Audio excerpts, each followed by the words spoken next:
Hello hello hello everyone. YouTube पर भी काफ़ी लोग जुड़ गए हैं, सभी का स्वागत है।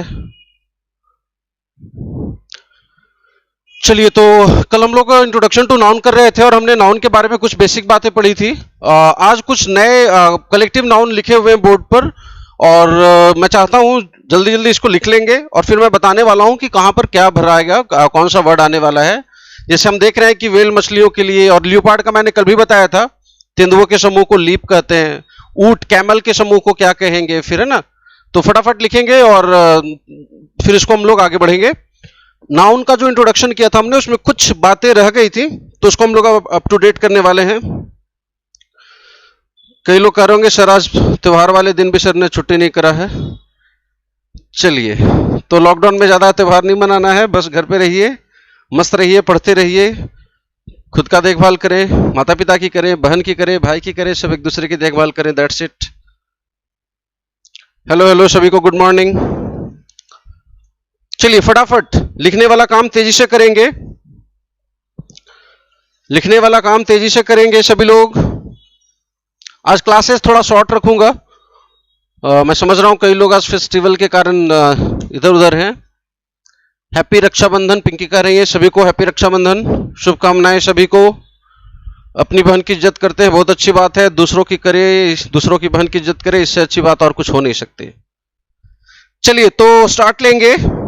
आई होप ऐप पर भी दिख रहा होगा। जिनको देखने में दिक्कत आ रही है, कल जिन लोगों ने पेमेंट किया था और क्लास खत्म होने के बाद इनरोल किया था, उनको हमने जोड़ लिया है। अगर नहीं जुड़ पाए हैं तो क्लास खत्म होने के 10-15 मिनट के बाद कॉल करेंगे।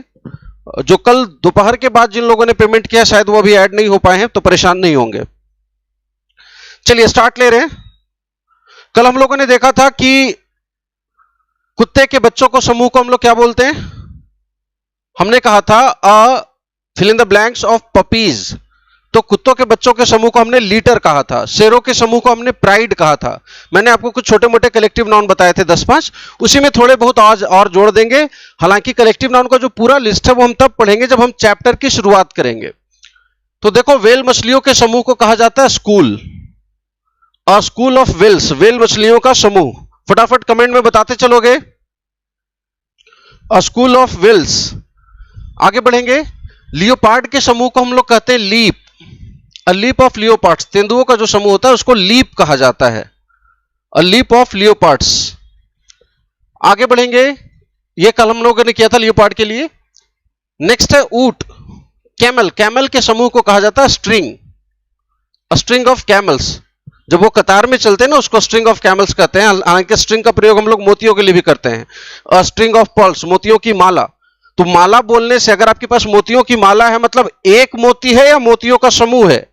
जैसे हम बोलते हैं मेरे पास मोतियों की माला है, तो माला कहने का मतलब यह है कि उसमें एक नहीं कई सारे मोती होंगे। तो ये जो हिंदी में माला शब्द है, ये क्या है, समूह का बोध कराता है। मोतियों के समूह का बोध कराता है कौन, माला, है ना। गीत माला, तो गीत माला, अगर आपने कोई कैसेट खरीदा उसमें गीत माला है, तो गीत माला कहने का क्या मतलब हुआ, उसमें एक गीत है या कई गीत है। तो माला शब्द हिंदी जो है, हिंदी का जो, वो भी एक तरह का समूहवाचक संज्ञा है, कलेक्टिव नाउन है। चलिए आगे बढ़ेंगे। अगला दिख रहा है डंकीज। गधों की जो कतार होती है, गधे जब इकट्ठे एक साथ चलते हैं ना, तो उसके समूह को ट्रेन कहा जाता है, अ ट्रेन ऑफ डंकीज। आगे बढ़ेंगे। एसेज, गधों को एसेज भी कहते हैं और इसके समूह को पैक कहते हैं, पैक ऑफ एसेज, गधों का समूह। हालांकि मैं दोहरा दूं, पैक का प्रयोग और भी कई चीजों के लिए होता है, मैं आगे आपको बताऊंगा, लिखाऊंगा। राइनोज, राइनोसोरस जिसको आप बोलते हैं, गैंडा, है ना, बहुत पुराना जीव है, धरती पर कई करोड़ वर्षों से है, गैंडा और मगरमच्छ। इनके समूह को क्रैश कहा जाता है। पूछा हुआ वर्ड है ये, ध्यान रखेंगे इसका, अ क्रैश ऑफ राइनोज। हालांकि राइनोसोरस जो होता है, गैंडों के समूह को हर्ड भी कह सकते हैं, अ हर्ड ऑफ राइनोज। गैंडों के समूह को क्रैश या हर्ड, HERD। लिखने वाला काम तेजी से करते चलेंगे सभी लोग। सभी का स्वागत है, कमेंट में फटाफट बताते जाओगे। चलिए आगे बढ़ेंगे। एक आ रहा आपका पिगलिंग। पिगलिंग बोले तो सुअर के बच्चे को पिगलिंग कहते हैं, और इनके सुअर के बच्चों के जो समूह होता है, मगर एक साथ अगर कई सारे सुअर के बच्चे घूम रहे हैं तो उसको फैरो कहते हैं, है ना। तो अगर आपने एक फैरो देखा, मतलब एक समूह देखा, एक सुअर का बच्चा नहीं बल्कि उसका आपने झुंड देखा, हालांकि सुअर के बच्चों के लिए भी हम लोग लीटर का प्रयोग कर सकते हैं, जिसका प्रयोग आपने पपीज के समूह के लिए किया था। मैं फिर से दोहरा दूं, हम लोग अभी बस इंट्रोडक्शन मोड में है, तो बेसिक बातें बस कर रहे हैं। सबसे बेसिक जो कलेक्टिव नाउन है जो आपने जरूर सुना होगा वो है bunch. A bunch of grapes, अंगूर का जो गुच्छा होता है उसको क्या बोलते हैं? बंच बोलते हैं। चाबियों का जो गुच्छा होता है, कीज, चाबियों के गुच्छा को भी क्या कहते हैं? बंच कहा जाता है। तो ये जितने अंडरलाइन सब देख रहे हैं वो कलेक्शन का आप नाम देख रहे हैं, है ना। वहां मुझे चाबियों का एक गुच्छा मिला, तो गुच्छा बोलने से क्या होता है? एक चाबी मिला या समूह मिला? तो ऑब्वियस सी बात है, समूह मिला। अगला है माउंटेन्स, पर्वत। पर्वतों के समूह को क्या कहते हैं? तो पर्वतों के समूह के लिए 2-3 तरह का शब्द हम लोग हिंदी में बोलते हैं। पर्वतमाला बोलते हैं, है ना। जैसे हिमालय क्या है? एक पर्वत नहीं है, बल्कि पर्वतों की, अलग अलग पहाड़ों की माला है, एक सीरीज है, चेन है। तो पहाड़ों के समूह को या तो चेन ऑफ माउंटेन्स कहते हैं, या सीरीज ऑफ माउंटेन्स कहते हैं, या रेंज भी बोला जाता है। तो पहाड़ों के समूह के लिए चेन या सीरीज शब्द का प्रयोग हम कर सकते हैं। पर्वतमाला पहाड़ की श्रृंखला होती है, पर्वत श्रृंखला बोलते हैं। सीरीज या चेन का प्रयोग करें। द्वीप, आइलैंड, आइलैंड के समूह को हम लोग क्या बोलेंगे? आइलैंड के समूह के लिए हमारे पास जो वर्ड आता है वो है ग्रुप, ग्रुप ऑफ आइलैंड्स। द्वीप समूह हिंदी में बोलते हैं द्वीप समूह। जैसे अंडमान निकोबार क्या है? द्वीपों का समूह है, कई सारे छोटे छोटे आइलैंड्स का वो कलेक्शन है। ध्यान रखिएगा, ये दोनों भी बहुत फेमस है। आइलैंड के समूह को ग्रुप, और माउंटेन के लिए चेन, सीरीज या रेंज शब्द का भी प्रयोग करते हैं। टर्माइट, दीमक समझते हो ना, जो लकड़ी आदि को खाता है, दैट इज दीमक। उसका जो झुंड होता है उसको कॉलोनी कहते हैं। तो अगर आपको दीमकों की एक कॉलोनी मिल गई, मतलब एक दीमक मिल गया या हजारों मिल जाएंगे? हजारों मिल जाएंगे। वो एक जगह ढेर बाम भी बना के रहते हैं। आगे है लोकस्ट। अभी कुछ पिछले महीने जो है इनका बड़ा चर्चा चल रहा था, अभी भी है, नॉर्थ वाले इंडिया में अभी भी इनका आतंक मचा हुआ है। लोकस्ट बोलते हैं टिड्डी को, ग्रास हॉपर समझते हो ना। ये हजारों हजार की संख्या में एकदम बादल की तरह एक इलाके से दूसरे इलाके में बढ़ते हैं। हालांकि भारत में कम आता था, अमेरिका वगैरह में इनका प्रकोप बहुत ज्यादा, पाकिस्तान में है, लेकिन इस बार राजस्थान से होते हुए ये भारत में प्रवेश कर गया। तो लोग मजाक भी कर रहे थे कि एक पड़ोसी जो है वो कोरोना दे रहा है, एक पड़ोसी जो है टिड्डी भेज रहा है। तो टिड्डियों का जो वो आंधी होती है ना, वो करोड़ों की संख्या में एक राज्य से दूसरे राज्य बढ़ते जाते हैं, पूरे फसल को नष्ट करते चले जाते हैं। वो जो उसका जो झुंड होता है, उड़ती हुई टिड्डियों का जो समूह होता है, जो एकदम बादल बनाकर मानो जैसे आसमान को ढक देता हो, उसको स्वार्म कहते हैं। अ स्वार्म ऑफ लोकस्ट, टिड्डियों का बहुत बड़ा झुंड, that is called a swarm of locust. हालांकि स्वार्म का प्रयोग हम लोग मधुमक्खियों के उड़ते हुए झुंड के लिए भी करते हैं। स्वार्म ऑफ बीज, स्वार्म ऑफ बीज। फटाफट लिखने का काम करेंगे। 1 मिनट का टाइम दे रहा हूं, 1 मिनट का समय दे रहे हैं। जो लिखना चाहते हैं फटाफट लिख लेंगे। सभी को रक्षाबंधन की शुभकामनाएं।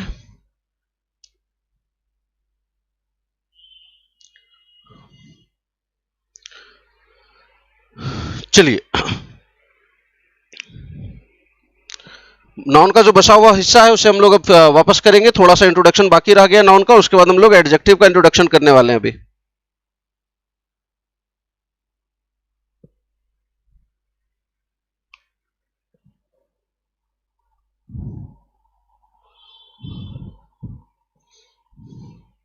लिखने का काम तेजी से करेंगे सभी लोग।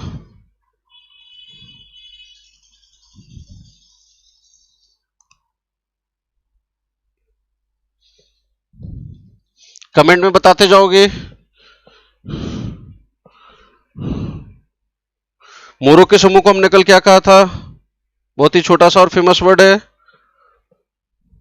Muster, a muster of peacocks, मोरों का झुंड। बहुत सारे लोग रक्षाबंधन की शुभकामनाएं दे रहे हैं, सभी को शुभकामनाएं।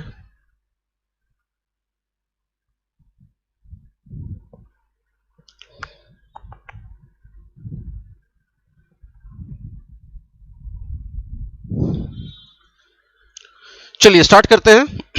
एक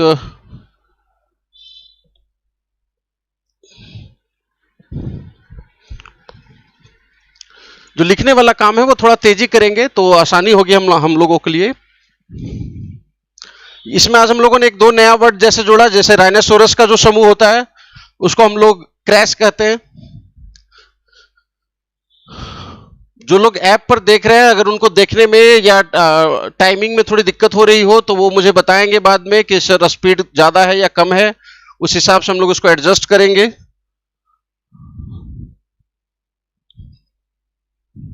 तो नाउन के बारे में कल हम लोगों ने ये बातें की थी कि noun is a naming word, किसी भी चीज के नाम को, ना किसी भी चीज का नाम को हम लोग संज्ञा कहते हैं। 5 प्रकार में हम लोगों ने इसे बांटा था, प्रोपर, कॉमन, कलेक्टिव, मटेरियल और एब्स्ट्रैक्ट। कॉमन जातिवाचक, प्रोपर व्यक्तिवाचक। जिन लोगों ने नहीं देखा है वो कल का वीडियो देख ले, रिवीजन कर लेंगे। फिर हमने कहा कि भाई नाउन को 3 तरह से भी बांटते हैं, एक होता है प्रोपर नाउन, एक होता है काउंटेबल। काउंटेबल बोले तो जिसको आप गिन सकते हो, और काउंटेबल नाउन को जब आप गिन सकते हैं तो काउंटेबल नाउन के बारे में यह भी कह सकते हो कि वो उसकी संख्या 1 है या 1 से अधिक है। अगर नाउन की संख्या 1 है तो वो सिंगुलर बोला जाता है, अगर 1 से अधिक है तो उसको क्या कहते हैं कि वो नाउन क्या है, प्लूरल है। अनकाउंटेबल नाउन जो होते हैं जिनको आप गिन नहीं सकते, अनकाउंटेबल नाउन जिनको आप गिन नहीं सकते, उनका प्लूरल फॉर्मेशन नहीं किया जा सकता, क्योंकि आप उसको गिन ही नहीं सकते। पानियां नहीं बोल सकते, सोने नहीं बोल सकते, चांदियां नहीं बोलते हम लोग। तो अनकाउंटेबल नाउन क्या होते हैं, वो हमेशा अपने मूल रूप में रहते हैं। वाटर का कभी एस जोड़कर प्लूरल फॉर्मेशन नहीं करते, मिल्क का एस जोड़कर प्लूरल फॉर्मेशन नहीं करते, अनकाउंटेबल नाउन है। मिल्क्स नहीं लिखते, वाटर्स नहीं लिखते। जबकि काउंटेबल नाउन 2 रूपों में हो सकते हैं, या तो एक वचन जैसे बॉय, या बहुवचन प्लूरल जैसे कि बॉयज। तो ये बेसिक बातें हम लोगों ने कल कर ली थी। अब मैंने आपको बोला था कि भाई हम लोग जो क्लासिफिकेशन आज करने वाले हैं वो बिल्कुल नए तरीके की बात होगी और नए ढंग से इसको समझने की कोशिश करेंगे। जो लोगों ने रेगुलर कोर्स ज्वाइन किया है वो इत्मीनान से लिखेंगे, किसी प्रकार की हड़बड़ाहट की आवश्यकता नहीं है। चूंकि ये कोर्स चल रहा है, ये कोई रैंडम वीडियो नहीं है। जैसे क्लासरूम में हम समय खर्च करते हैं उस तरीके से पूरी बातों को हम लोग लिखते चलेंगे। नोट्स भी लिखवाऊंगा, पॉइंट टू पॉइंट, जहां पे समय होगा आराम से लिखवाया जाएगा। चलो देखो, कल जितना भी बात पढ़ा था, जो भी बेसिक इंट्रोडक्शन हुआ था नाउन का, अब सब छोड़ दो। अब हम लोग बात करने वाले हैं कुछ नई बातें, ध्यान से समझोगे। देखो, नाउन को केवल 2 भाग में बांटो, एक कह लो प्रोपर और एक को कह लो कॉमन। तो कोई पूछे नाउन कितने, तो बोलो 2, प्रोपर और कॉमन। प्रोपर तो आपको पता है, कोई भी ऐसा नाम जिससे किसी विशेष व्यक्ति, पर्सन, वस्तु, थिंग, स्थान, प्लेस आदि का बोध हो, that is called proper noun. जैसे राम, श्याम, पटना गया, ये सब क्या है, ताजमहल, व्हाइट हाउस, ये सब प्रोपर नाउन हो गया। कॉमन नाउन 2 तरह के होते हैं, एकदम ये मोस्ट इजीएस्ट जिसको आप बोलेंगे, इजीएस्ट क्लासिफिकेशन होगा। इस कैटेगरी में आप किसी भी नाउन को बहुत ही आसानी से समझ पाएंगे। कॉमन नाउन 2 तरह के, एक है कंक्रीट और एक है एब्स्ट्रैक्ट। सभी लोग, जिन लोग पुराने विद्यार्थी हैं उन्होंने जरूर इसको कभी ना कभी पढ़ा होगा, जो लोग नए हैं बहुत ध्यान से सुनेंगे। तो हमने नाउन को बांटा 2 भागों में, प्रोपर और कॉमन को फिर से हमने 2 भागों में बांटा, कंक्रीट और एब्स्ट्रैक्ट। अब देखो, कंक्रीट, ये जो कंक्रीट हम लोग बोलते हैं ना, ये ईंट बालू जो होता है, सीमेंट वगैरह, उसको वो वाली कंक्रीट नहीं। कंक्रीट कहने का मतलब कि हर वो चीज जो फिजिकली प्रेजेंट है। कंक्रीट कहने का मतलब कि हर वो चीज जो भौतिक रूप से हमारे सामने उपलब्ध है, जिसको हम देख, छू या पकड़ सकते हैं, that is called concrete noun. मैं यहां पर लिख दे रहा हूं कंक्रीट की परिभाषा। कंक्रीट नाउन किसको कह रहे हैं, जो चीजें भौतिक रूप से बोले तो फिजिकली, भौतिक रूप से हमारे समक्ष उपलब्ध हैं।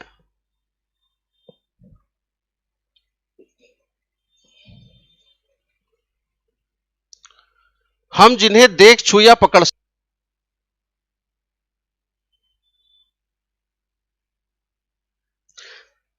ये बस समझने के लिए बाबू, इनकी जरूरत नहीं रह जाएगी इस तरह की डिफिनेशंस की, बस ये आपको समझाने के लिए लिखा जा रहा है। तो हर वो चीज जो भौतिक रूप से हमारे समक्ष उपलब्ध है, हर वो चीज, ये पंछी, ये पेड़, है ना, ये कंप्यूटर, ईच एंड एवरीथिंग जो फिजिकली हमारे सामने उपलब्ध है, दैट इज कॉन्क्रीट नाउन।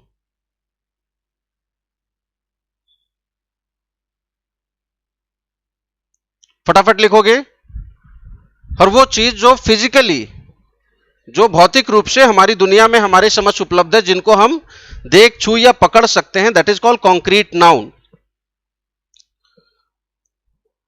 ठीक है, जैसे पेड़ पौधा, पानी, दूध, सब क्या है, सब के सब कॉन्क्रीट है। और कॉन्क्रीट नाउन दो तरह के हो सकते हैं, काउंटेबल भी हो सकते हैं। काउंटेबल की परिभाषा कल हम लोगों ने समझ ली थी, जिनको गिन सकते हैं वो काउंटेबल है, और जिनको नहीं गिन सकते वो अनकाउंटेबल है। अब आइए एब्स्ट्रैक्ट नाउन पर। लिखने वाले लोग फटाफट लिखेंगे।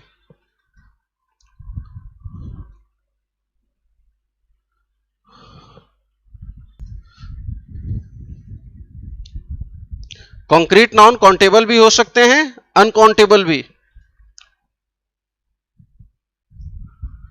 अब आइए एब्स्ट्रैक्ट नाउन पर। एब्स्ट्रैक्ट क्या है भाई?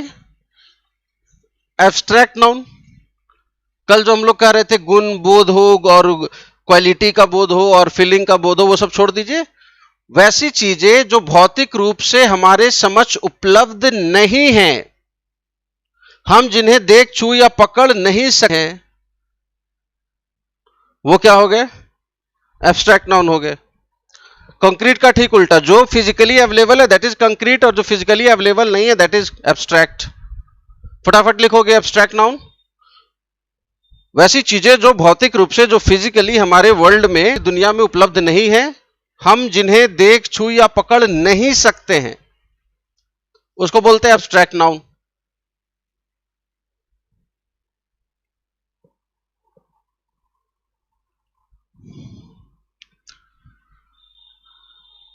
चलो, तो एब्स्ट्रैक्ट नाउन को अगर देख, छू या पकड़ नहीं सकते तो क्या कर सकते हैं भाई? अगर हम एब्स्ट्रैक्ट नाउन को देख, छू या पकड़ नहीं सकते हैं तो हम इनका क्या कर सकते हैं? हम इनका बोले तो एब्स्ट्रैक्ट नाउन का केवल, हम इनका केवल अनुभव या कल्पना,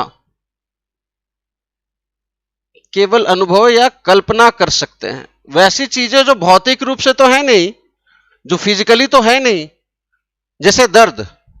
तो दर्द क्या है? कोई भौतिक चीज है क्या? दुकान में बिकता है क्या कि आधा किलो दर्द दे दो, या चाचा मेरे पास बहुत दर्द हो गया आप 2 झोला लेते जाइए? ऐसा नहीं हो सकता ना।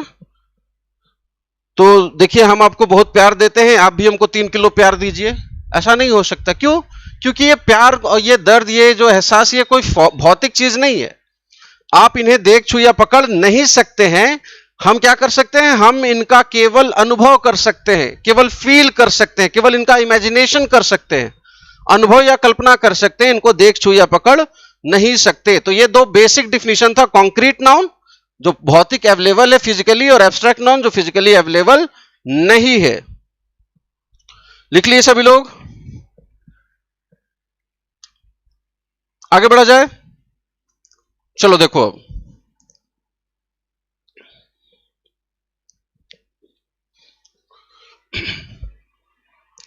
अब एब्स्ट्रैक्ट नाउन जो होते हैं वो भी 2 तरह के होते हैं। जो हमारे एब्स्ट्रैक्ट नाउन है वो भी 2 तरह के होते हैं। कुछ एब्स्ट्रैक्ट नाउन काउंटेबल होंगे और कुछ एब्स्ट्रैक्ट नाउन अनकाउंटेबल होंगे। तो ये जो आम अवधारणा है ना, जो बेसिक मिसकंसेप्शन हो गई है, गलत धारणा हो गई है कि एब्स्ट्रैक्ट नाउन अनकाउंटेबल होते हैं, गलत बात है। कुछ एब्स्ट्रैक्ट काउंटेबल हो सकते हैं, कुछ एब्स्ट्रैक्ट अनकाउंटेबल। मतलब कुछ एब्स्ट्रैक्ट नाउन ऐसे हैं जिनको आप गिन सकते हैं, और कुछ एब्स्ट्रैक्ट नाउन ऐसे हैं जिनको आप गिन नहीं सकते हैं। काउंटेबल नाउन की परिभाषा सभी को समझ में आ गई थी। जिसको आप गिन सकते हैं, को गिन सकते हैं तो ये बता सकते हैं कि वो एक है या एक से अधिक है, सिंगुलर है या प्लूरल, उसको काउंटेबल बोले थे। अनकाउंटेबल जिसको नहीं गिन सकते। अब मैं कुछ नाउन बोलूंगा और सोचना कि वो कहां जाएगा, कॉन्क्रीट है या एब्स्ट्रैक्ट। जैसे मैं अगर बोलूं प्लान, PLAN, योजना, तो हमें यह सोचना है कि प्लान कहां होगा, कॉन्क्रीट है या एब्स्ट्रैक्ट है। कोई चीज होता है क्या प्लान? प्लान कोई वस्तु है जिसको आप अलमीरा में रख सकते हो, टेबल पे सजा के रख सकते हो? नहीं, प्लान तो बस एक भाव है, मतलब एब्स्ट्रैक्ट है। अब सवाल यह है कि चलिए प्लान अगर एब्स्ट्रैक्ट है तो काउंटेबल है या अनकाउंटेबल? प्लान, मेरे दो योजनाएं हैं, टू प्लान्स, मतलब बहुवचन बनता है प्लान का ना, तो प्लान का अगर बहुवचन बनता है इसका मतलब है कि प्लान क्या है, एब्स्ट्रैक्ट नाउन है और काउंटेबल है। ठीक है, अब मैं पूछूंगा टेबल, तो जरा सोचो टेबल कहां आएगा? टेबल प्रॉपर नाउन तो है नहीं, किसी पार्टिकुलर टेबल का नाम टेबल थोड़ी है, टेबल तो एक जाति है ना, तो टेबल कॉमन है। अब यह बताओ कि कॉन्क्रीट है या एब्स्ट्रैक्ट है, भौतिक रूप से उपलब्ध है या बस सपनों में दिखता है टेबल? नहीं जनाब, वो तो भौतिक रूप से उपलब्ध है, मेरे सामने भी पड़ा है 2 टेबल, तो एक कॉन्क्रीट है। अब बताओ कि गिन सकते हैं या नहीं गिन सकते, तो जवाब है जी बिल्कुल गिन सकते हैं। तो टेबल कहां आ गया? टेबल क्या हो गया हमारा? कॉन्क्रीट है और काउंटेबल है। तो कोई भी नाउन जब आपके सामने आता हो तो बस आपको 2 बातें सोचनी है कि वो नाउन कॉन्क्रीट है या एब्स्ट्रैक्ट है, भौतिक रूप से सामने है या नहीं है, और गिन सकते हैं या नहीं गिन सकते हैं। चलो अगला पूछता हूं, तो वाटर कहां जाएगा? वाटर क्या हो जाएगा? Abstract noun. वाटर क्या है? सपना में दिखता है, कल्पना में? नहीं जनाब, वो तो भौतिक रूप से उपलब्ध है, मतलब कंक्रीट है। अच्छा, वाटर को गिन सकते क्या? नहीं गिन सकते, पानी को नहीं गिन सकते। कंक्रीट तो है लेकिन अनकाउंटेबल है। नोट करके लिख लोगे कि कंक्रीट नाउन काउंटेबल भी हो सकते हैं और अनकाउंटेबल भी, उसी तरह एब्स्ट्रैक्ट नाउन काउंटेबल भी हो सकते हैं और अनकाउंटेबल भी। अब जरा ये बताओ,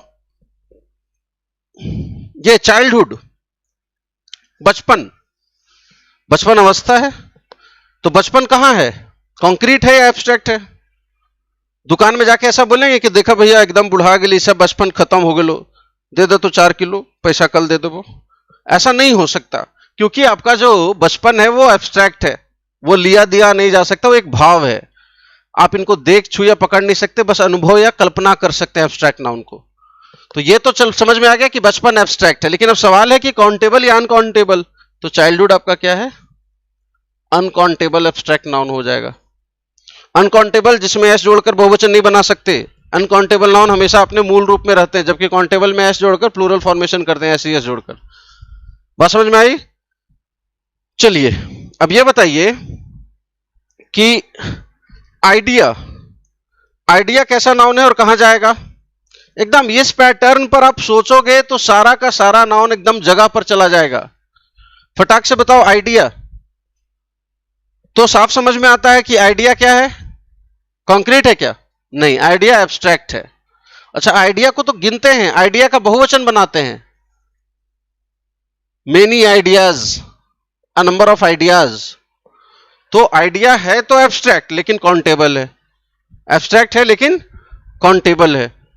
अब बताओ शुगर, शुगर कहां पे जाएगा? चीनी। शुगर जो है वो है तो कंक्रीट, भौतिक रूप से उपलब्ध है या कल्पना में देखते हो? उपलब्ध है। अब सवाल है कि शुगर को गिन सकते हैं या नहीं गिन सकते, तो चीनी को गिनते नहीं, तौलते हैं उसको। तो शुगर है एब्स्ट्रैक्ट और कंक्रीट है और अनकाउंटेबल है। बात समझ में आ रही है सभी को? चलिए, पेंसिल कहां पर जाएगा? कंक्रीट है, काउंटेबल है। तो इस तरीके से आप जो है सारे नाउन को एडजस्ट कर सकते हैं। स्पष्ट है? तो ये था नाउन का छोटा सा परिचय। आप इस लिस्ट को हम लोग और आगे बढ़ाएंगे। तो हम लोगों ने जो मोटा मोटी बातें देखी थी उसको तेजी से रिपीट कर रहा हूं। Name of anything is noun, किसी भी चीज का नाम नाउन है। नाउन का मतलब ही संज्ञा, संज्ञा का मतलब नाम। ओल्ड इंग्लिश में 5 थे, प्रोपर, कॉमन, कलेक्टिव वगैरह। हमने आपको कुछ collective noun, school of whales, leap of leopards, crash of rhino, जैसे है ना, colony of termites, train of donkeys, गधों का जो कतार होता है ना, देखते हो गधों को एक बार हॉन्क देते हैं हुड तो अपना जगह पर जाकर रुकता है, इसलिए तो उसको गधा कहते हैं। अपना दिमाग नहीं लगाना है, बस लादा हुआ और सीधे चलते जाना है उसको, तो उसको ट्रेन कहते हैं। चूंकि एक कतार में चलते हैं ना, बॉगी कैसे एक के बाद एक होती है, तो गधों की जो कतार होती है उसको ट्रेन ऑफ डंकीज ऐसा बताया। ये सब हमने देखा और हमने फिर कॉन्क्रीट और एब्स्ट्रैक्ट नाउन को देखा। चलिए, अच्छा, एक बड़ा इंपॉर्टेंट नाउन है ब्यूटी। ब्यूटी कहां जाएगा ये बताओ? ब्यूटी कंक्रीट होगा या एब्स्ट्रैक्ट होगा? सुंदरता क्या थी जिसे हम देख, छू या पकड़ को देख सकते हैं या नहीं? कई लोगों को लगेगा सर सुंदरता को तो देख सकते हैं, फलानवा सुंदर है, चिलनवा सुंदर है, ऐसा तो हम लोग करते हैं। तो अगर सुंदरता को देख सकते हैं तो फिर तो परिभाषा से कॉन्क्रीट हो जाती है, क्योंकि कॉन्क्रीट की परिभाषा में हमने लिखा कि हम जिन्हें देख, छू या पकड़ सकते हैं। अब सवाल है कि हम लोग, जैसा हमारी आम समझ है, हम समझते हैं कि सुंदरता एक भाव है। एब्स्ट्रैक्ट नाउन में क्या कहा गया था? हम जिन्हें देख, छू या पकड़ नहीं सकते। अब बात को समझिएगा, जैसे कोई बच्चा है, ठीक है, अब बच्चे की मां जो है, उसे वो बच्चा दुनिया का सबसे सुंदर बच्चा लगता है और आपको वो सुंदर नहीं लगता, तो ये बताओ बच्चा सुंदर है या नहीं है? बच्चा बस बच्चा है, एक हड्डी है, उसके ऊपर मांस है, एक चेहरा है। सुंदरता कोई चीज नहीं है, सुंदरता बस देखने वाले के नजरिए पर निर्भर करती है। अगर मेरे हाथ में ये पेन है, तो ये मेरे लिए भी पेन है, तेरे लिए भी पेन है, हर एक दुनिया के हर एक व्यक्ति के लिए मार्कर पेन है, इसमें कोई इफ बट नहीं हो सकता। लेकिन कोई सुंदर है या नहीं, ये तो देखने वाले के नजरिए पर निर्भर करता है, वो तो चेंज हो सकता है। तो कहने का मतलब ये है कि कोई भी चीज सुंदर या खराब नहीं होती, वो केवल आपके नजर पर होती है। असल में बच्चा बस बच्चा था। अब मान लीजिए मैं पहाड़ के पास खड़ा होकर कहूं क्या सुंदरता है, तो कोई बगल में और मेरा आदमी कहेगा क्या सुंदरता है, एक तो पेड़ पौधा तो दिख रहा है और ये नली पानी दिख रहा है और ये पत्थर दिख रहा है। तो किसी को वहां पत्थर दिख रहा है, किसी को सुंदरता दिख रहा है। तो वास्तव में ब्यूटी क्या हो गई? ब्यूटी आपका एब्स्ट्रैक्ट नाउन है, कोई वस्तु नहीं है ब्यूटी, और अनकाउंटेबल है, बहुवचन नहीं बना सकते ब्यूटी का, ब्यूटीज नहीं करते। चलिए, तो ये था नाउन का परिचय, अल्प परिचय। जिन लोगों ने कल का क्लास मिस कर दिया वो कल का क्लास देखेंगे, बातें और ज्यादा समझ में आएंगी।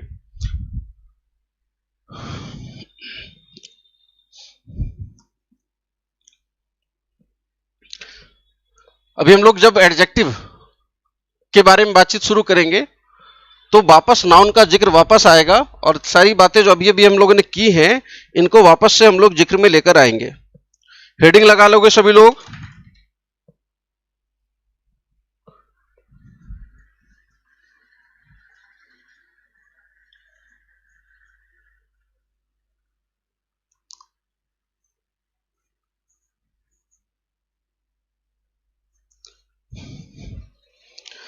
अगर किन्हीं लोगों को कोई दिक्कत आ रही होगी तो आराम से मुझे बाद में बताएंगे कि सर ये प्रॉब्लम आ रही थी। जिन लोगों ने रेगुलर बैच के लिए इनरोल किया हुआ है ऐप के लिए, पूरे इत्मीनान से लिखेंगे, घबराने की कोई जरूरत नहीं है, पूरा समय मिलेगा। हेडिंग लगाएंगे introduction to adjectives. Introduction to adjectives.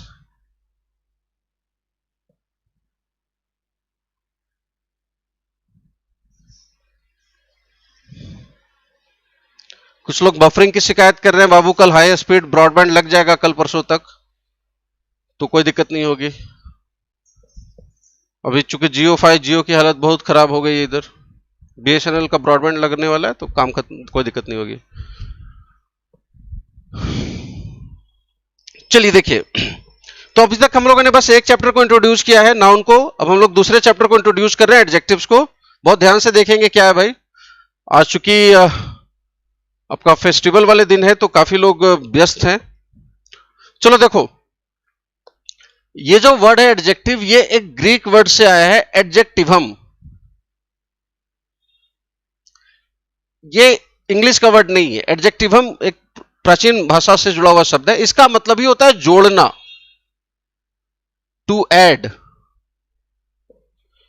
एडजेक्टिवम शब्द का, इस शब्द का मतलब होता है जोड़ना, टू ऐड, और इसी एडजेक्टिवम से ये अंग्रेजी का शब्द बना है एडजेक्टिव।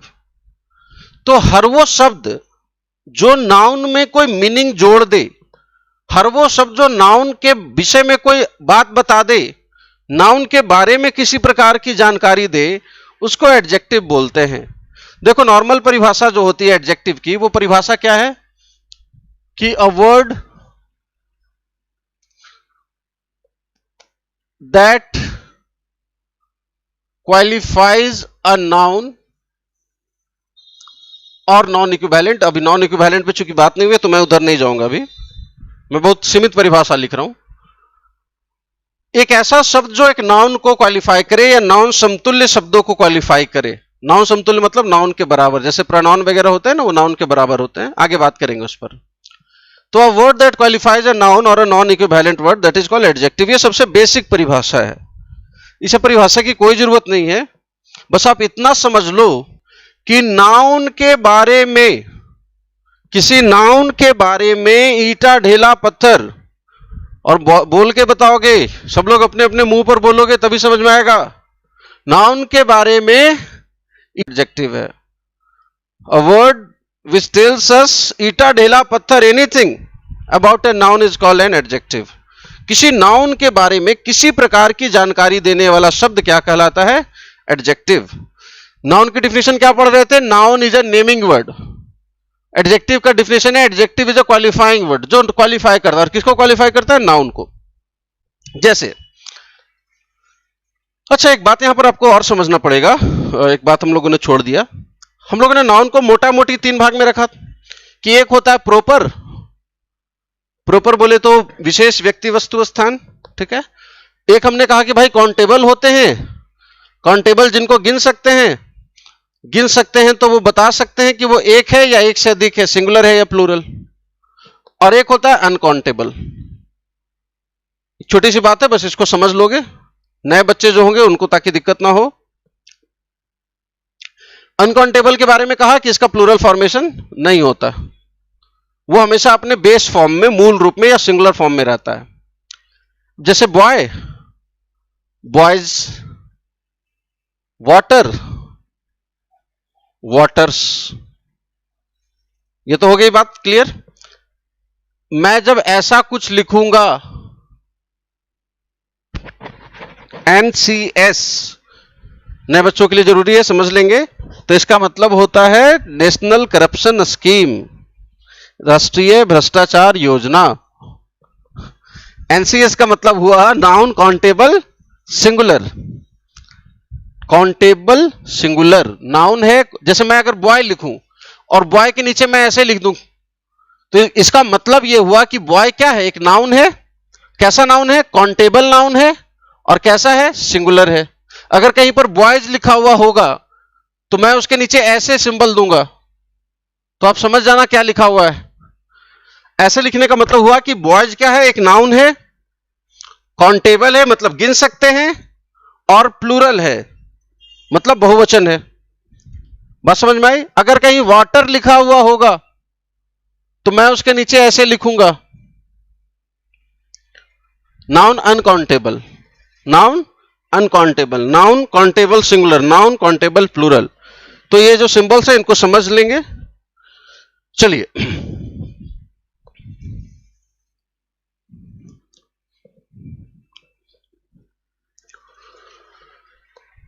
तो एडजेक्टिव की बात हो गई। अब आते हैं कुछ एग्जांपल्स पर।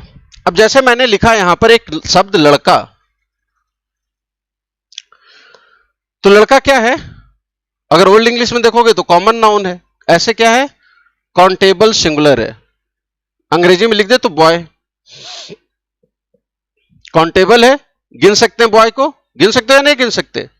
गिन सकते हैं भाई, क्लास में इतने बच्चे बैठे हैं, इतने बच्चे देख रहे हैं वगैरह वगैरह। और सिंगुलर फॉर्म में ये अगर एच लिख देते तो ये प्लूरल पीएल हो जाता। अब मैं बोलता हूं अच्छा लड़का, अच्छा, तो ये बताओ कि ये जो अच्छा शब्द है ये मेरे लिए आ रहा है या तुम्हारे लिए? किसके लिए आ रहा है? मोदी जी के लिए? नहीं जनाब, ये जो अच्छा शब्द है ये हमें इस लड़के के बारे में कुछ बता रहा है, इस नाउन के बारे में बता रहा है, इसलिए इसको क्या बोलेंगे? एडजेक्टिव बोलेंगे। हर वो शब्द जो किसी नाउन के बारे में कोई जानकारी दे उसे हम विशेषण कहते हैं। अंग्रेजी में बोलेंगे good boy, a good boy. तो इस गुड ने, ये शब्द किसके लिए आया? नाउन के लिए आया, नाउन के बारे में बता रहा है, तो एडजेक्टिव हो गया। जैसे आप बोलते हो beautiful girl, a beautiful girl, एक सुंदर लड़की, तो गर्ल क्या हो गया? आपका काउंटेबल सिंगुलर नाउन है, सिंगुलर फॉर्म में लिखा हुआ है। और सुंदर कौन है? मैं हूं, तुम हो। कौन है सुंदर? सुंदर लड़की। तो ये सुंदर शब्द किसके लिए? लड़की के लिए। तो ये ब्यूटीफुल क्या हो गया? एडजेक्टिव हो गया। तो हर वो शब्द जो नाउन के विषय में कुछ बताए वो क्या हो गया? हमारा विशेषण हो गया, उसे एडजेक्टिव कहते हैं। बहुत ही सिंपल परिभाषा है, आई थिंक आपको समझ में आ गई होगी बात। जैसे new table, a new table, या चलो टेबल्स।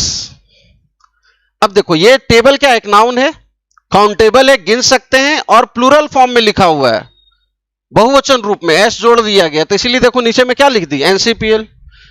नया, नया कौन, मैं नया या तुम नया, नया टेबल, तो न्यू क्या हो गया, एडजेक्टिव हो गया, किसके लिए, टेबल के लिए। तो ये न्यू हो गया, ये गुड हो गया, ये ब्यूटीफुल हो गया, ये सब आपने बाद मौजूद नाउन के बारे में कुछ ना कुछ जानकारी दे रहे हैं। तो वैसे शब्द जो नाउन के विषय में जानकारी देते हैं उन्हें हम लोग क्या कर रहे हैं, उन लोगों को कहा जा रहा है एडजेक्टिव। फटाफट एग्जांपल लिख लेंगे, जो नए बच्चे हैं तेजी से लिखेंगे।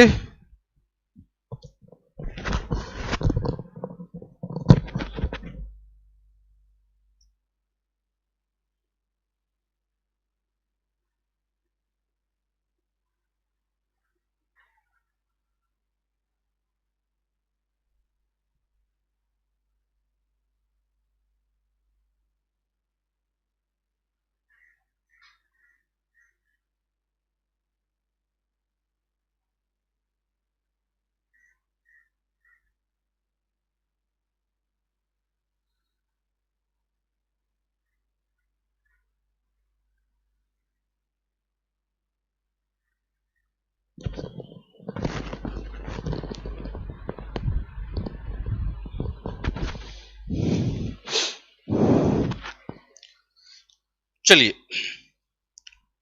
हर साल रक्षाबंधन में बहुत चहल पहल होती थी, इस वर्ष कुछ कम है।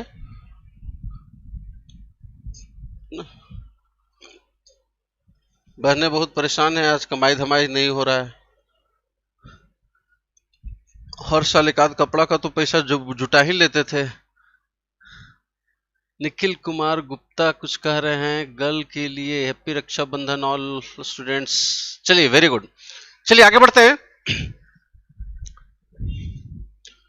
वापस आएंगे, सभी बातों पर वापस आएंगे। मैं दोहरा दूं, अभी हम लोग चैप्टर तो पढ़ नहीं रहे हैं, चैप्टर तो दूर दूर तक अभी नहीं शुरू हो रहा है, अभी तो बस टाइम पास कर रहे हैं हम लोग।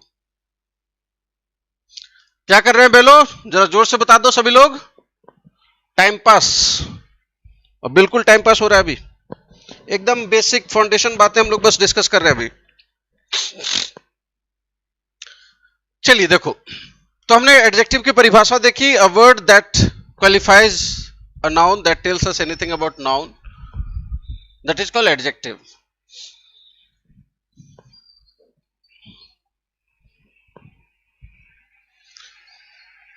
हेडिंग लगाएंगे, पोजीशन ऑफ एडजेक्टिव्स।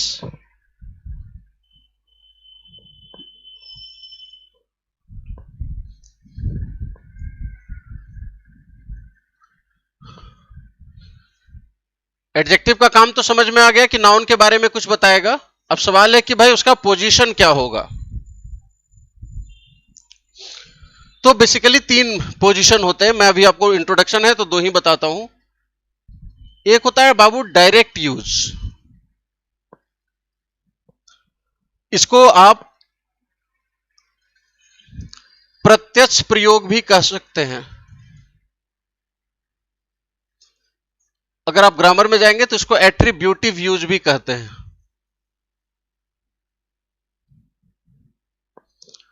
एक ही चीज है, अलग अलग नामों से इसको जानते हैं। आप इसको डायरेक्ट यूज कहो, एट्रीब्यूटिव यूज कहो, या प्रत्यक्ष प्रयोग कहो, बात एक ही है। देखो, यदि किसी विशेषण को नाउन के ठीक पहले रखा गया हो, नाउन के ठीक पहले रख दिया गया हो विशेषण को, तो बोलते हैं कि प्रत्यक्ष हो। यदि विशेषण नाउन के माथा पे चिपका हुआ हो तो बोलते हैं कि विशेषण का जो प्रयोग हुआ है, एडजेक्टिव का जो प्रयोग हुआ है, वो डायरेक्ट हुआ है, प्रत्यक्ष हुआ है। ठीक है। एक दूसरा प्रयोग होता है अप्रत्यक्ष, इनडायरेक्ट यूज।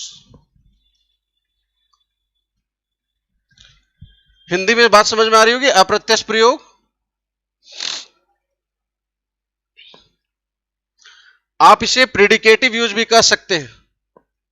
अब ये प्रेडिकेटिव शब्द कहां से आया, ये थोड़ा सब्र करना पड़ेगा, 2-4-5 क्लासेज इंट्रोडक्शन की हो जाएंगी, तब हम लोग ज्यादा खुल के बात कर पाएंगे। अभी मैं बहुत ही सीमित तरीके से बातें रख रहा हूं, क्योंकि नए नए बच्चे होंगे, पता नहीं उनकी बुनियादी समझ कितनी है शब्दों की, चीजों की, तो ज्यादा खुल के बात नहीं कर पा रहा हूं, बहुत ही संकुचित हूं अभी। तो इनडायरेक्ट यूज, अप्रत्यक्ष प्रयोग, प्रेडिकेटिव यूज। देखो, मान लीजिए कि नाउन हो, नाउन तो आप समझ गए ना, किसी भी चीज का नाम, नाउन के बाद कोई भर्ब आ जाए, होता होगा, भर्ब क्या है, होता होगा कुछ, जो नहीं बुझाए ना फिलहाल वो समझ लेना होता होगा कुछ, सर कह रहे हैं तो होता होगा, क्योंकि हम लोगों ने अभी तक भर्ब की बात नहीं करी है तो मैं मान के चल रहा हूं कि भर्ब होता होगा कुछ। कभी कभी क्या होता है बाबू लोग कि एडजेक्टिव जो है वो नाउन के पहले होता है तो उसको बोलते हैं प्रत्यक्ष या डायरेक्ट। कई बार क्या होता है कि एडजेक्टिव का प्रयोग जो है वो भर्ब के बाद होता है और वो ऐसे उड़ के नाउन को क्वालिफाई करता है। दोनों तस्वीर में ही आपको बात समझ में आ जाएगी। इसको बोलते हैं अप्रत्यक्ष प्रयोग। यदि विशेषण का प्रयोग नाउन के पहले नहीं बल्कि भर्ब के बाद हो और वो नाउन को क्वालिफाई करे तो उसको अप्रत्यक्ष प्रयोग कहते हैं। ये फोटोज, दोनों फोटो से बात समझ, जैसे यहां देखो, एन इंटेलिजेंट बॉय। अब ये साफ समझ में आ रहा है कि बॉय क्या है, नाउन है। कैसा नाउन है, काउंटेबल है और सिंगुलर है, गिन सकते हैं, और एक वचन है। और इंटेलिजेंट क्या है, विशेषण है, लड़के के बारे में बता रहा है। कैसा लड़का, तेज लड़का। तो ये जो विशेषण का प्रयोग है कहां हुआ, नाउन के ठीक पहले हुआ, तो इसको क्या बोलते हैं, प्रत्यक्ष प्रयोग कहते हैं। यदि विशेषण का प्रयोग नाउन के ठीक पहले किया गया हो तो इसे प्रत्यक्ष प्रयोग कहा जाता है। स्पष्ट है। अब जरा ये एग्जांपल देखो, the boy is intelligent. The boy is intelligent. अब ये बॉय क्या है, एक नाउन है। अभी अभी हम लोग बात कर रहे थे बॉय नाउन है, ये तो तय है। इज एक वर्ब है, ठीक है। अभी हम लोगों ने वर्ब पढ़ा नहीं है, बस मान लो कि इज एक वर्ब है, होता, वर्ब हो, क्या होता है, होता होगा कुछ। इंटेलिजेंट एक एडजेक्टिव है। कैसे पता चला, एडजेक्टिव की परिभाषा क्या थी, जो नाउन के बारे में बताए। इंटेलिजेंट किसके लिए आ रहा है, बॉय के लिए आ रहा है, इसका मतलब है कि एडजेक्टिव है। अब ये बताओ कि दोनों इंटेलिजेंट के पोजीशन में फर्क दिख रहा है क्या, ये नाउन के पहले आया यहां पर, इसीलिए इसको बोलते हैं कि प्रत्यक्ष प्रयोग है, और ये वर्ब के बाद आया, इनडायरेक्ट यूज इसको बोलते हैं, या प्रिडिकेटिव यूज बोलते हैं, प्रिडिकेटिव यूज ऑफ एडजेक्टिव। स्पष्ट है। जैसे ये देखो, सीता इज ब्यूटीफुल। कौन सुंदर है, मैं सुंदर हूं या तुम सुंदर हो। इस वाक्य का, अब जो एकदम बेसिक इंग्लिश में जिनको आता होगा एबीसीडी, वो भी इस वाक्य का अर्थ तो कम से कम निकाल ही लोगे ना, महाबैल लोगे तब भी। सीता इज ब्यूटीफुल का मतलब मैं पटना जा रहा हूं। सीता इज ब्यूटीफुल का मतलब मैं पटना जा रहा हूं। सीता इज ब्यूटीफुल का मतलब हो गया कि सीता सुंदर है। तो इतना तो हर बैल को समझ में आएगा, कुछ नहीं बुझाएगा बैलो तो भी वो इतना तो बुझाएगा ना कि सीता एक नाउन है, प्रॉपर नाउन, किसी विशेष व्यक्ति वस्तु स्थान का नाम प्रॉपर। इज एक वर्ब है, सर कह रहे हैं तो मान लेते हैं। कौन सुंदर है, सीता, तो नाउन के बारे में जानकारी देने वाला शब्द क्या कहलाएगा, एडजेक्टिव। कैसा प्रयोग हुआ, यदि विशेषण का प्रयोग वर्ब के बाद हो तो उसको अप्रत्यक्ष प्रिडिकेटिव यूज कहते हैं। क्या कहते हैं, प्रिडिकेटिव यूज या इनडायरेक्ट यूज। यही अगर हम ऐसे बोलते beautiful girl, a beautiful girl, अब बताओ दोनों ब्यूटीफुल में कोई फर्क है क्या, ऊपर वाला ब्यूटीफुल डायरेक्ट यूज है, नीचे वाला ब्यूटीफुल इनडायरेक्ट यूज है। बस समझ में आ रही है। फटाफट ये दोनों तस्वीर बना लेंगे, लिखने वाला काम तेजी से करेंगे सारे लोग, और जो बिल्कुल फ्रेश बच्चे हैं, जो न्यू एकदम, जिन्होंने जो रिवीजन नहीं करे बल्कि फर्स्ट टाइम पढ़ रहे हैं, वो हर एक छोटी मोटी बात को लिखेंगे। और बाबू ये जो आपको एबीसीडी जैसी बातें भी लग रही हैं, ये आने वाले टाइम्स में 100 टाइम्स ये ग्रो कर जाएंगी, मल्टीप्लाई कर जाएंगी, नियमों का अंबार लग जाएगा यहां पर। तो बेसिक्स जो है एकदम क्लियर रखेंगे।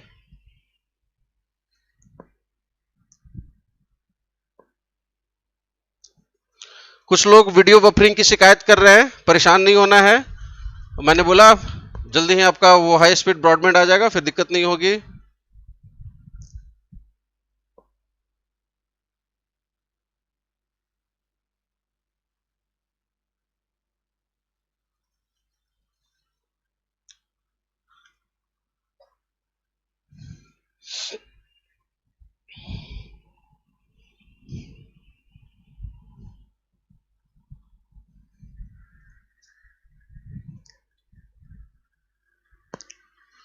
चलिए, हो गया लिखने वाला काम।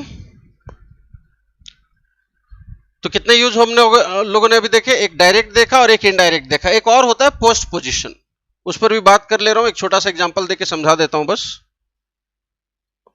चलो देखो, हालांकि ये चैप्टर में हम लोग विस्तार से पढ़ेंगे, बस जिक्र के लिए बता दे रहा हूं।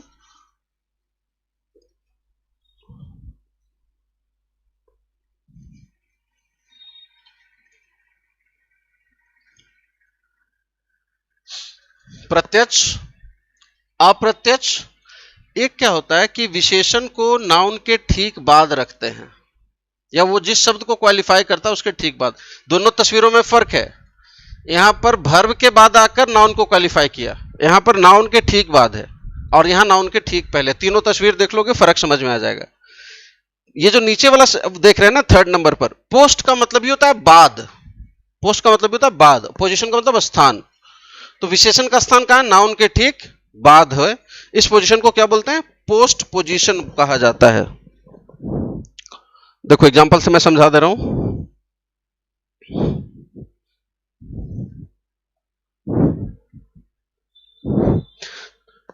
दुकान में जाकर क्या कहते हैं कि मुझे नया कुछ दो, ऐसा बोलते हो क्या, या ऐसा बोलते हो मुझे कुछ नया दो? भैया कुछ नया दिखाइए। तो नया क्या है? एक विशेषण है, और ये किसको क्वालिफाई कर रहा है? कुछ शब्द को। अंग्रेजी में बोलते हैं शो मी समथिंग न्यू। मैं ज्यादा भी इसके विस्तार में नहीं जाऊंगा, आगे जब चैप्टर आएगी तो बात करूंगा। दुकान पर जाके क्या कहते हैं? Show me something new. तो ये जो न्यू शब्द है वो इस समथिंग को क्वालिफाई कर रहा है। समथिंग नाउन नहीं है, लेकिन नाउन के बराबर है, तो मैं नाउन लिख दे रहा हूं, प्रोनाउन है ये। तो शो मी, चलो प्रोनाउन लिख देता हूं, शो मी समथिंग न्यू। तो ये जो न्यू शब्द है ये किसके लिए? समथिंग के लिए आ रहा है। मुझे कुछ नया दिखाओ, नया कुछ नहीं, कुछ नया दिखाओ। तो ये जो नया शब्द है कुछ को क्वालिफाई कर रहा है। क्या नया? तो कुछ नया। तो ये जो आप देख रहे हैं ना, समथिंग और न्यू, तो ये पोस्ट पोजीशन कहलाता है। कई बार क्या होता है कि विशेषण को नाउन के ठीक बाद लिखा जाता है, that is called post position of adjective. चलिए फटाफट इसको लिख लेंगे। यदि विशेषण का प्रयोग नाउन के ठीक बाद किया गया हो, यदि विशेषण का प्रयोग नाउन के ठीक बाद किया गया हो तो इसे पोस्ट पोजीशन कहा जाता है।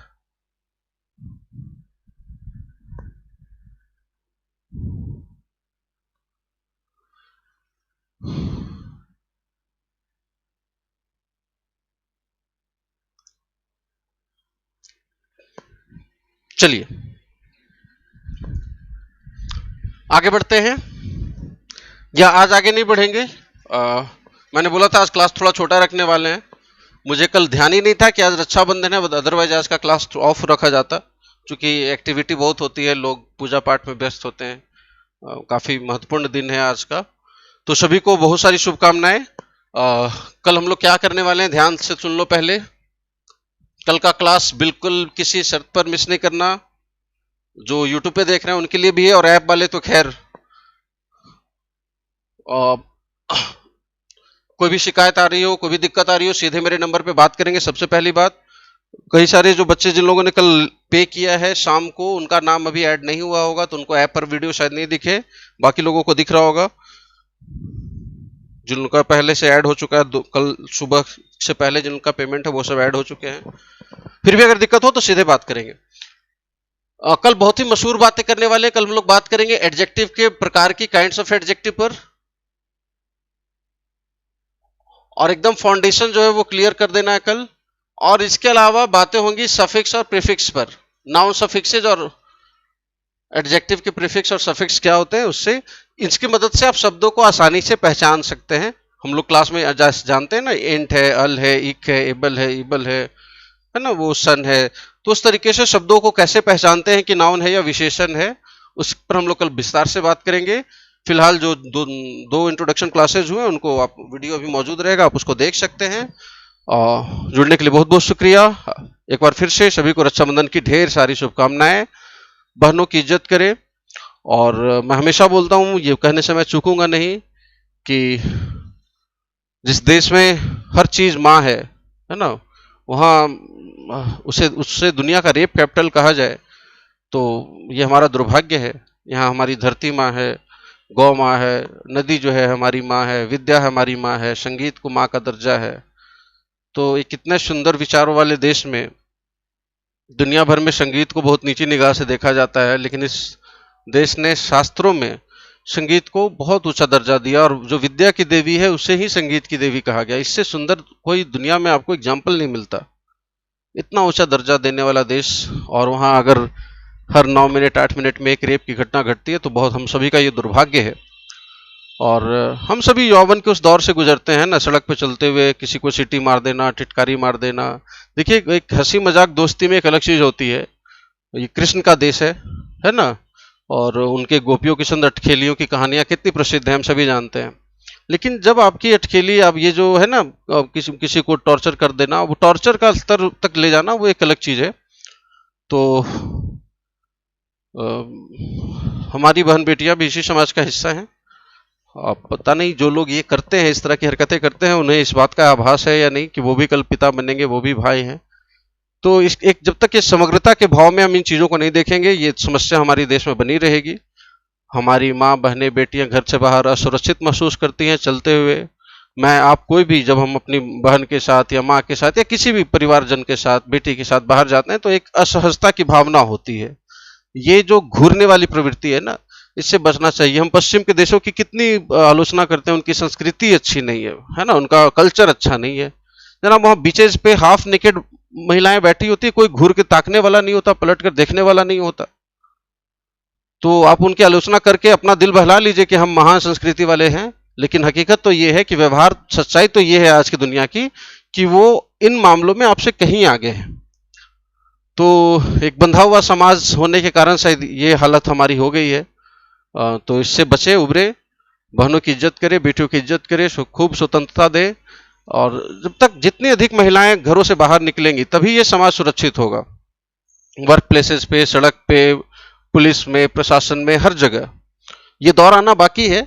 और एक भाई के नाते, एक पति के नाते, एक पुरुष होने के नाते एक चिंता और सुरक्षा की चिंता जरूर होती है मन में, लेकिन इसके बावजूद उस चिंता को दरकिनार करते हुए हमें उन्हें बाहर भेजना चाहिए।